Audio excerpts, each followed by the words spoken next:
দেবীপক্ষের শুরু থেকেই শুরু হয় পার্বণের মৌসুম। 5 দিনের পূজা শেষে কৈলাসে শিবের কাছে ফিরে যান উমাদেবী। ধনের দেবী লক্ষ্মী পাঁচালী শুনে মর্ত ছাড়ে।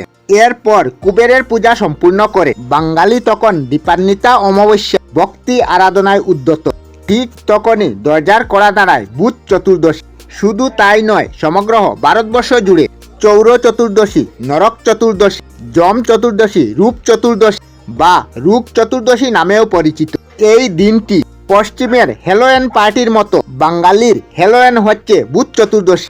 তবে জানেন কি বুধ চতুর্দশী আসলে কি, কেন পালন করা হয় বুধ চতুর্দশী, কেন এই দিন 14 শাক খাওয়া হয় এবং 14টি প্রদীপ জ্বালানোর বিধান, কেন ওই দিনে দেবী চামুন্ডা পূজিত হয়, ওই দিনেই কেন মৃত শরীরের অশরীরী আত্মা নেমে আসে পৃথিবীতে, শ্রীরামচন্দ্র দৈত্যরাজ বলি বা ধর্মরাজ নরকাসুরের সাথে এর কি সম্পর্ক, আসুন কিছু পৌরাণিক আলোর পিছনে জেনে নেওয়া যাক বুধ চতুর্দশীর মুহূর্ত। আশ্বিন মাসের কৃষ্ণপক্ষের কৃষ্ণ চতুর্দশী অর্থাৎ ধন ত্রয়োদশীর পরের দিন দীপান্বিতা কালী পূজার আগের দিন বাংলার ঘরে ঘরে পালিত হয় বুধ চতুর্দশী। বুধ চতুর্দশীর প্রসঙ্গে যে বিষয়টা প্রথমে সামনে আসে সেটা হলো প্রহ্লাদের পুত্র বলিরাজের কাহিনী। পুরাকালে দৈত্যরাজ বলি যখন স্বর্গ জয় করে দেবতাদের বিতাড়িত করেছিলেন, তখন চিন্তিত দেবগণ শরণাপন্ন হয়েছিলেন ভগবান বিষ্ণু। অত্যাচারী বলিকে দমন করতে ভগবান বামন রূপে আবির্ভূত হয়েছিলেন বলিরাজের সামনে। দাবি রেখেছিলেন 3 চরণ রাখার জায়গা। বলিরাজ তাকে 3 চরণ জায়গা দিতে সমর্থ হলে তিনি তার 1 চরণে ধরা সমস্ত আকাশ ব্যাপ্ত করেন, 2য় চরণ দ্বারা আবৃত করলেন সমগ্র পৃথিবী। এরপর 3য় পা বের করে বলিরাজকে জিজ্ঞাসা করলেন আরেক চরণ রাখি কোথা। তখন বলিরাজা তার মাথা পেতে দিলেন 3য় চরণ রাখার জন্য। তারপর সেই চরণ দিয়ে পাতালে পাঠিয়ে দিয়েছিলেন বলিরাজকে। তবে নিজের এত দুর্গতি হবে বলে জেনেও বলিরাজ তার মাথা পেতে দিয়েছিলেন বলে বিষ্ণু তাকে অমরত্বের বরদান দিয়েছিলেন। আর এর সাথে বছরে তিনি তাকে ভূত প্রেত পিচাস অসুরী আত্মা সাথে নিয়ে পৃথিবীতে উঠে আসার অনুমতি দিয়েছিলেন। আর এই দিনটি হচ্ছে বুধ চতুর্দশী। তবে ভৌতিক ব্যাপারটা এখানেই শেষ নয়। পুরাণ মতে ওই দিনে স্বর্গ নরকের দ্বার সাময়িকভাবে খুলে দেওয়া হয় পরলোকগত আত্মাদের নিজের গৃহে ফেরার জন্য।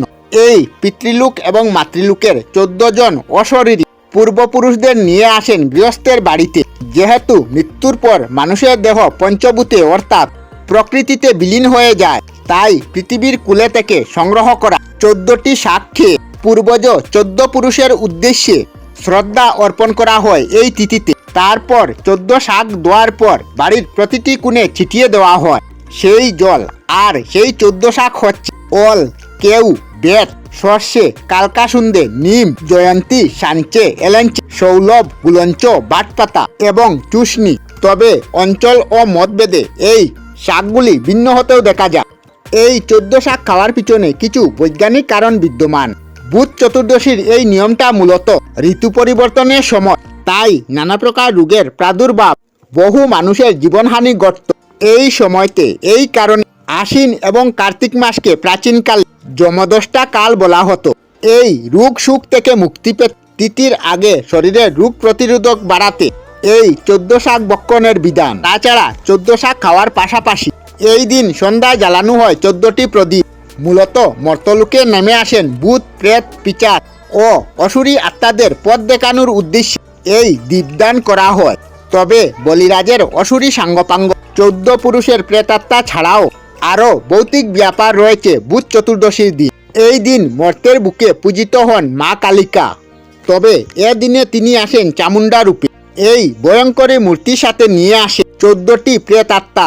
যদিও মা চামুন্ডা ভক্ত বাড়ি থেকে অশুভ শক্তি বিদায় করতে মর্তে, তবুও 14টি প্রেতাত্মাকে পথ দেখানোর জন্য 14টি দীপ দান করা হয়।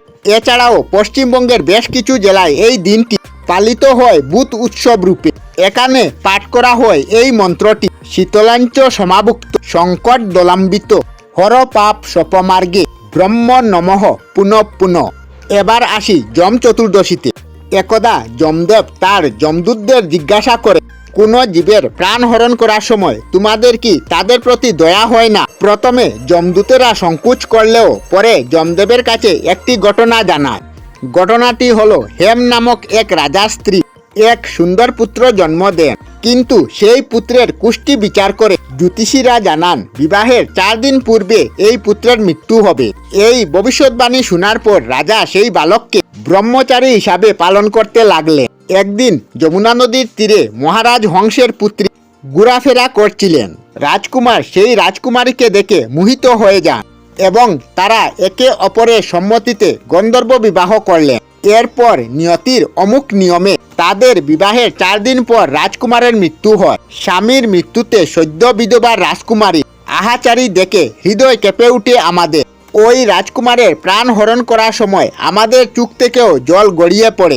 কোনোভাবে কান্না থামছিল না আমাদেরও। এরপর এক যমদূত জিজ্ঞাসা করল যমদেবকে, অকাল মৃত্যু থেকে বাঁচার কোনো উপায় নাই কি?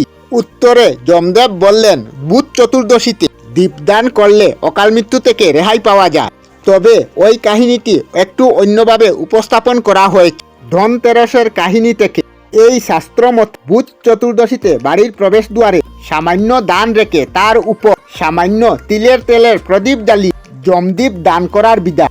এছাড়াও ধর্মরাজ, মৃত্যু, অন্ত, বৈবস্বত, কাল, সর্বত্রক্ষয়, যম, উডাম্বর, দাদানো, নিম, পরমেষ্টা, বৃকুদর, চিত্র ও চিত্রগুপ্ত এই যাবৎকালের এই 14 জন যমরাজের উদ্দেশ্যে দীপ অর্পণ করার রীতি প্রচলিত রয়েছে আমাদের সমাজে। তাই পদ্মপুরাণে স্পষ্টভাবে উল্লেখ করা রয়েছে যে যম চতুর্দশীতে গঙ্গা স্নান করলে মৃত্যুর পর নরক দেখতে হয় না। আবার বিষ্ণুপুরাণ মতে এই তিথিতে দুর্দর্শ নরকাসুরের বধের দ্বারা ধরতির পাপ লাঘব করেছিলেন ভগবান শ্রীকৃষ্ণ, যে কারণে এই চতুর্দশীকে নরক চতুর্দশী বলেও ডাকা হয়। এছাড়াও পুরাণে বুধ চতুর্দশীকে চিহ্নিত করা হয় 14 বছর রামচন্দ্র বনবাস করার পর ঘরে ফেরার দিন হিসাব। তবে এই চতুর্দশীকে ঘিরে চমকপ্রদ বিষয়টি সংগঠিত হয় বাংলাদেশের হদিরপুরে। এদিন নাকি কিছু না কিছু চুরি করতে হয়, সেই কারণে এই অঞ্চলে এর নাম হচ্ছে চৌর চতুর্দশী। আমরা আমাদের চ্যানেলে সব ধরনের ভিডিও আপলোড করি, যেমন ব্লগ, নিউজ, কুকিং ভিডিও, ধার্মিক আলোচনা ইত্যাদি। যদি আপনারা এই ধরনের ভিডিও দেখতে পছন্দ করেন তাহলে এই চ্যানেলটি নিশ্চয়ই সাবস্ক্রাইব করবেন। আমি আপনাদের সাথে বিদায়ক না, আজকের মতো বিদায় নিলাম। আর ভিডিওটি ভালো লাগে লাইক, শেয়ার ও কমেন্ট করবেন। ভিডিওটি সম্পূর্ণ দেখার জন্য অশেষ ধন্যবাদ।